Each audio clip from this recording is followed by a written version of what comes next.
എന്നാലും എതിർത്തിട്ടില്ലല്ലോ സാർ, കുടുംബത്തിൽ നിന്ന് എതിർപ്പൊന്നും ഉണ്ടായിരുന്നില്ലല്ലോ. എതിർപ്പുണ്ടാവും. അമ്മയൊക്കെ രാഷ്ട്രീയം വേണ്ട, എന്തിന് ക്ലബ്ബിൽ പോകുന്നു, എന്തിന് കളിക്കുന്നു.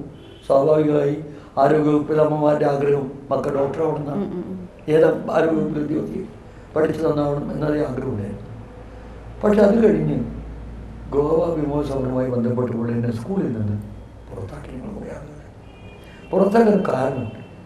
ഞാൻ അവിടുത്തെ സ്കൂൾ മാനേജർ ഒരു ക്രിസ്ത്യൻ പാതിരിയായി, ഫാദറായി.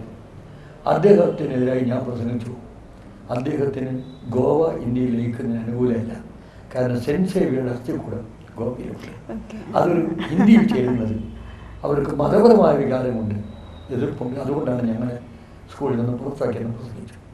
തുടർന്ന് ഞാൻ സ്കൂളിൽ നിന്ന് പുറത്തു കൊണ്ട് തിരി വന്നു.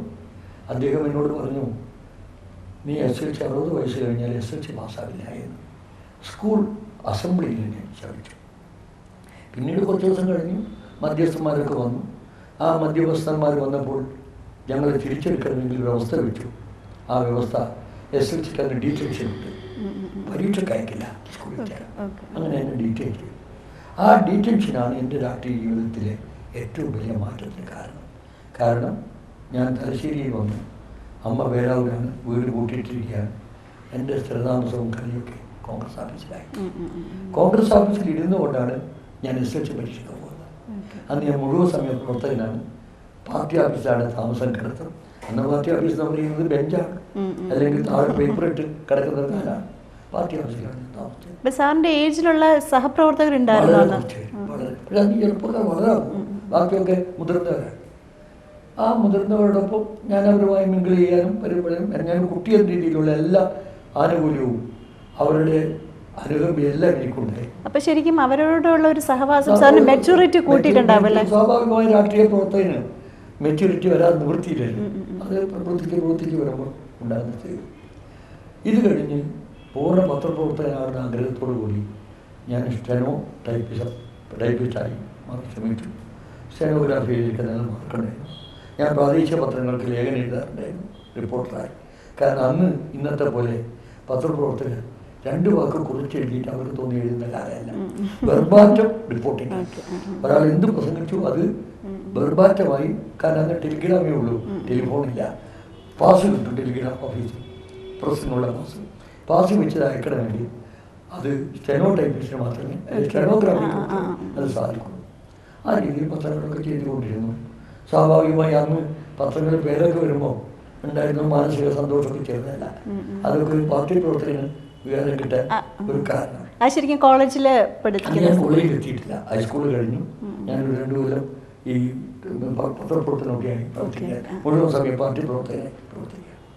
തുടർന്ന് R. ശങ്കർ KPC പ്രസിഡന്റ് ആകുമ്പോൾ ഇന്ന് ആലോചിക്കാൻ കഴിയില്ല, ഓരോ നിയോജകമണ്ഡലത്തിലും സജീവ പ്രവർത്തകരെ നിശ്ചയിച്ച് മാസത്തിൽ 100 രൂപ അലവൻസ് തരുകയാണ്. അന്നൊരു LD ക്ലർക്കിൻ്റെ ശമ്പള സ്കെയിൽ 48 പക്ഷേ KPCCയുടെ പ്രസിഡന്റ് R. ശങ്കർ പാർട്ടി പ്രവർത്തകരെ ഞങ്ങൾക്ക് പേടി വർക്കേഴ്സ് തന്ന 100 rupees 2ാം തീയതി ചെക്ക് കിട്ടുക, വലിയ എമൗണ്ട്. അത് മുഴുവൻ സമയം പാർട്ടി പ്രവർത്തകനായി. പക്ഷേ അത് വീണ്ടും പഠനം തുടരാൻ എന്നെ പ്രേരിപ്പിച്ചത് കണ്ണൂർ ജില്ല വിട്ട് കോഴിക്കോട്ടും അവിടുന്ന് മലപ്പുറത്തും വരാൻ ഇടയാക്കിയത് ഒരു ചർച്ചയാണ്, ഒരു രാഷ്ട്രീയ ചർച്ച വന്നു. ആ ചർച്ച വന്നപ്പോൾ കുറേ ആൾ സംസാരിച്ച ശേഷം ഞാൻ വളരെ ശക്തിയായിട്ടുണ്ടായിരുന്നു.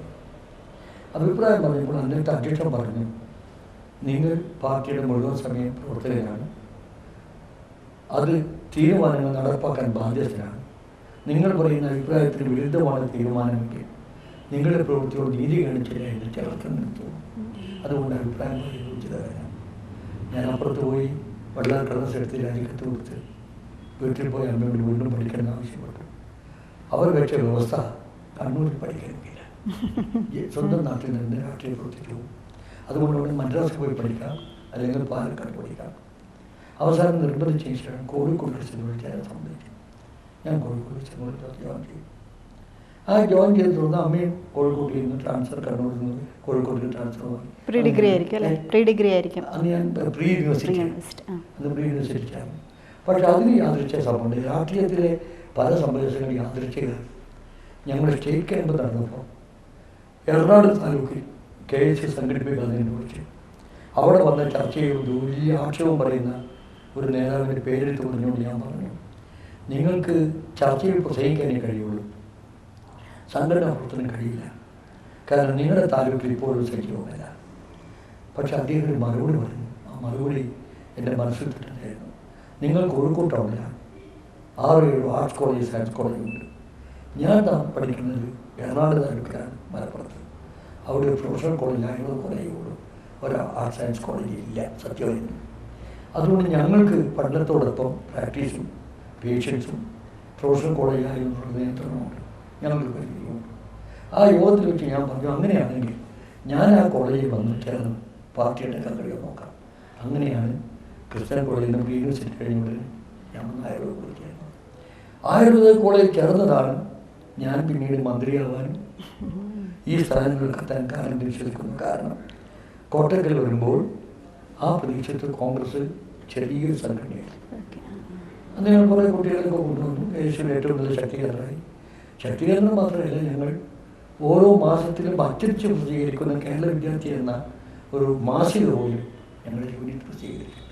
ഞാൻ സംസ്ഥാന സെക്രട്ടറിയായി. ശ്രീ ആന്റണി പ്രസിഡൻ്റാണ്, ശ്രീ വയലാരി പ്രസിഡൻ്റാണ്, ശ്രീ AC ജോസ് പ്രസിഡൻ്റാണ്. അപ്പോൾ ഞാൻ ഈ മാതൃഭൂമിയുടെ മലപ്പുറത്തെ പാർട്ടി കറസ്പോണ്ടൻ്റാണ്. എനിക്കവിടെ വിട്ടു വരാൻ കഴിയില്ല.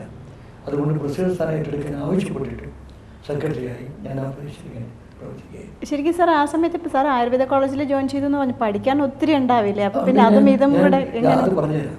അങ്ങനെ ഞാൻ ഒരു പൊതുയോഗത്തിന് കഴിഞ്ഞ് തിരിച്ചു വന്ന് രാത്രി 12:30 മണിക്ക് സ്റ്റൗവിൽ കാപ്പി വെച്ച് എൻ്റെ പരീക്ഷയ്ക്ക് പഠിച്ചുകൊണ്ടിരിക്കുമ്പോഴാണ് എറണാകുളത്ത് പ്രമുഖ നേതാക്കന്മാർ രാത്രി എന്നെ വന്ന് കാണുന്നത്. കാരണം അന്ന് ആ പ്രദേശത്ത് ടെലിഫോണില്ല, മൊബൈലില്ല, എന്നെ കിട്ടാനൊരു മാർഗമില്ല.